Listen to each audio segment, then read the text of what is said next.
ఈ రోజే డౌన్లోడ్ చేయండి. మీ ఫేవరెట్ షోస్ చూడండి. నిహారిక ఏదో బలమైందే సంపాదించుంటుంది. అటువంటివి చివరికి నిహారికనే బయటికి గెంటేస్తాయి. ఇదిగో ఆధారం. ఏంటమ్మా అది? హాస్పిటల్ కి సంబంధించింది మామయ్య. హాస్పిటల్కి సంబంధించిందా? అవును. దీన్ని హాస్పిటల్ టర్మినాలజీలో కన్సెంట్ లెటర్ అంటారు.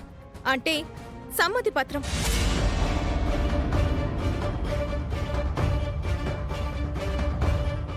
ఎవరినైనా ప్రమాదకరమైన పరిస్థితుల్లో హాస్పిటల్లో చేర్చినప్పుడు వారికేదైనా అయితే మా పూచి కాదు అని పేషెంట్ కి సంబంధించిన పేరెంట్స్ తో దీని మీద సైన్ చేయించుకుంటారు.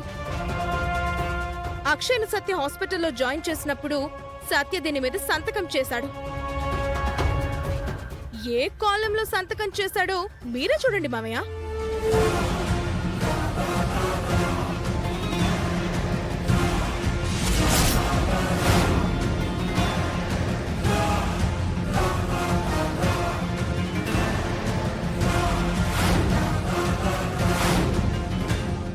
నాన్న షాక్ అయ్యాడంటే అందులో ఏదో ఘోరం ఉంది.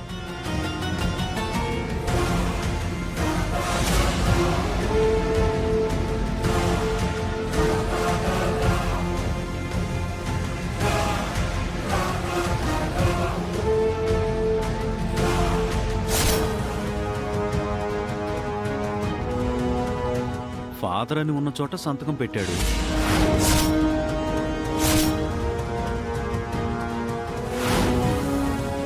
అవ్వా అవ్వా, ఇదెక్కడి ఘోరం! ఇంత అన్యాయమా, ఇంత మోసమా? ఇందులో మోసమే ఉందక్క. అతనే కన్న తండ్రి కాబట్టి ఆ ప్లేస్ లో సంతకం చేశాడు. అయితే శ్రీకర్ బాబాయ్ అక్షయ్ తండ్రి కాదన్నమాట. అంతేగా మరి. ఒక్కొక్కళ్ళకి కళ్ళు పోతాయి, కాళ్ళు విరుగుతాయి, మూలన పడతారు. ఎందుకు? అమ్మోరు తల్లి గురించి తప్పుగా మాట్లాడితే అదే జరుగుతుంది.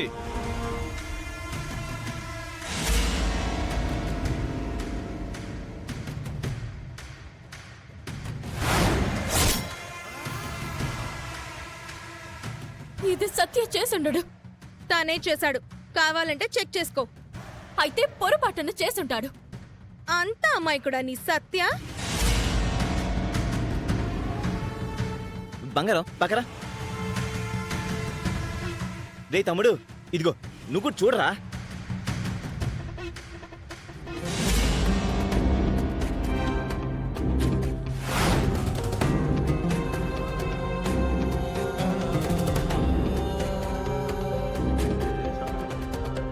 దీనికేం సమాధానం చెప్తావు? పైగా వాడు నీ కూతురికి రక్తదానం కూడా చేశాడు కదా. రక్త సంబంధం ఉన్నవాడు కాబట్టే రక్తదానం చేశాడు. రక్తదానం చేసిన వారందరూ రక్త సంబంధం అయిపోతారా? బుద్ధలేని మాటలు మాట్లాడుకు బావా. ఇంకా ఎవరిని నమ్మించాలని చూస్తున్నావు? ఈ విషయం బయట ఎంతమందికి చేరిందో మా ఇంటి పరువు తీస్తున్నావు. పరాయి వాడితో సంబంధం పెట్టుకున్న దాన్ని నా కోడలోని చెప్పుకోలేను. పరాయి వాడికి పుట్టిన దాన్ని నా మనవరాలు అని చెప్పుకోలేను.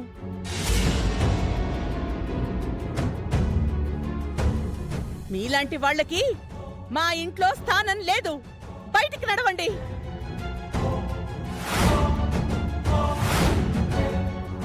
వేద, ఇందులో ఏదో పొరపాటుంది. నువ్వు తొందరపడి నిర్ణయాలు తీసుకోకు. ఓసారి హాస్పిటల్కి వెళ్ళి నిజ నిర్ధారణ చేసుకుని వద్దాం పద. అవసరం లేదండి. నిజ నిర్ధారణ అయిపోయింది. ఇంకా ఏ ఎంక్వైరీలు అవసరం లేదు. ఆధారం అడిగావు కదా, చాలా ఈ ఆధారం. నువ్వు బయటకు వెళ్ళడానికి ఈ ఆధారం చాలా. కుటుంబం అంతా నా మీద ఇంత పగ పెంచుకుని పైగా ఈ ఆధారాలను చూపించిన తర్వాత ఇంకా నేను ఇంట్లో దోషిలా మీ ముందు నిలబడలేను.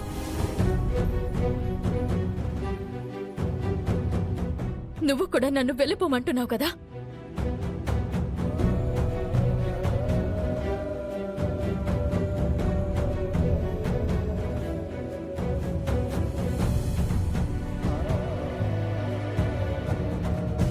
ఇంతకీ ఇది నువ్వెలా సంపాదించావు? ఆధారం ఆధారం అంటూ అందరినీ చావగొడుతుందని నాకు తెలుసు. అందుకే నా ప్రయత్నం నేను చేశాను. హాస్పిటల్లో బండారం బయటపడింది.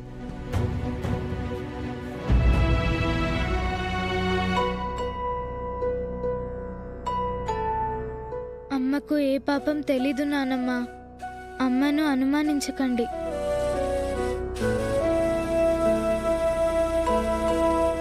మీ మేనకోడల్ని మీరు కూతురులా చూసుకున్నారు కదా తాతయ్య. ఎలా బయటకు పంపిస్తారు?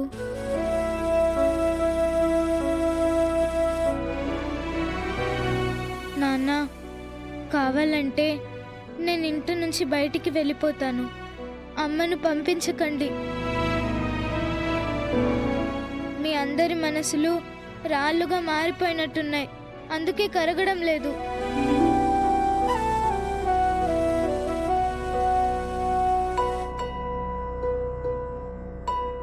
తొందరగా రా. ఏంటి? ఆ లెటర్ ఎలా సంపాదించావు? అదంతా నీ క్రియేషనే కదా? అవును. హౌ? కంగారు పడకు, నేను చెప్పేది నిదానంగా విను. అక్షయ్కి యాక్సిడెంట్ అయినప్పుడు మనకి తెలిసిన నర్స్ దీప్తి ఫోన్ చేసి నాకు విషయం అంతా చెప్పింది. అప్పుడు నేను దానికి ఏం చెప్పానంటే, చెప్పింది చేస్తాను, ఏం చేయమంటావు? నువ్వేం చేయాలంటే అక్కడున్న సత్యగాడితో ఓ ఆటోగ్రాఫ్ తీసుకోవాలి. ఆటోగ్రాఫా? ఆయనేమైనా సినిమా హీరోనా, సీరియల్ హీరోనా? ఆయన ఆటోగ్రాఫ్ ఏం చేసుకుంటావు? యాక్సిడెంట్ అయిన పేషెంట్స్ వచ్చినప్పుడు హాస్పిటల్ ఫార్మాలిటీస్ ప్రకారం మీరు కన్సెంట్ లెటర్ ని తీసుకుంటారు కదా? అవును. నువ్వు ఆ లెటర్ ని తీసుకొని సత్య దగ్గరికి వెళ్ళు. అందులో ఫాదర్ అనున్న కాలంలో అతనితో సంతకం పెట్టించు. ఆయన ఫాదర్ కాదు కదా? అందుకే కదా సంతకం పెట్టించమని అంటున్నాను. ఎందుకు? నాకు అవసరం, నీకు అనవసరం. అది నువ్వు చేస్తేనే నా దగ్గర నుంచి నీకు బహుమతి అందుతుంది. ఓకే, ఇప్పుడే ఆ పని చేస్తాను. పనవగానే ఆ కాపీ పంపిస్తాను. Okay, done. డబ్బుతో కాని పనులు ప్రపంచంలో ఏముంటాయి? అందుకే నేనిస్తానన్న గిఫ్ట్ కోసం ఆశపడి ఆ పని చేసింది. సార్, సిస్టర్, పేషెంట్ కండిషన్ కొంచెం సీరియస్గా ఉంది కదా.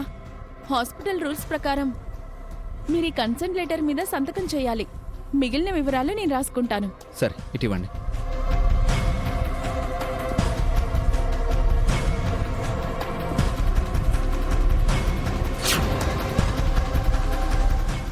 ఎలా ఉంది నా స్కెచ్? అబ్బో, మామూలుగా లేదు. ఆ స్కెచ్చే కదా ఇప్పుడు అవనీని బయటికి పంపించడానికి కారణమైంది. ఆ లెటరు మామూలు అస్త్రంలో మారలేదు, బ్రహ్మాస్త్రం అయింది.